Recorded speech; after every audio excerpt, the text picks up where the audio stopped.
ఇప్పుడు WHO ప్రకారం 5 grams a day అని చెప్పేసి ఒక అది ఉంది.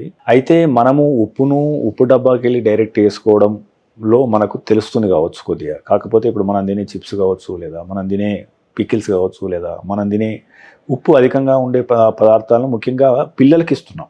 సో ఈ ఉప్పు వినియోగాన్ని మన జీవన శైలిలో ప్రాక్టికల్ స్టెప్స్ ద్వారా తగ్గించుకోవాలంటే సో మనం ఎటువంటి స్టెప్స్ తీసుకుంటే బాగుంటుంది?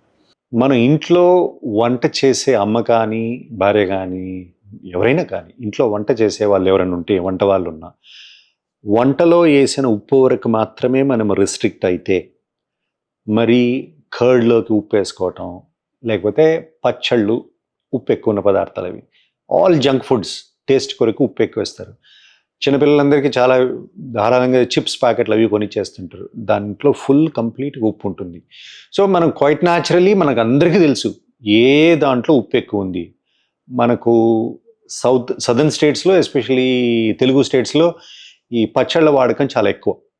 సో నిల్వ ఉంచుకొని సంవత్సరం అంతా వాడుతుంటారు. బట్ ఆ పచ్చళ్ళు ఎప్పుడైతే మనం తింటామో మనకు దాంతో ఉప్పు ఎక్కువ పెరిగిపోతుంది బాడీలో. సో దాన్ని అవాయిడ్ చేసుకోవాలి. We have to be conscious about food items. ఏవి తీసుకుంటే మనకు మన బాడీలో ఉప్పు పెరుగుతుంది, దానివల్ల ఏమవుతుంది అని.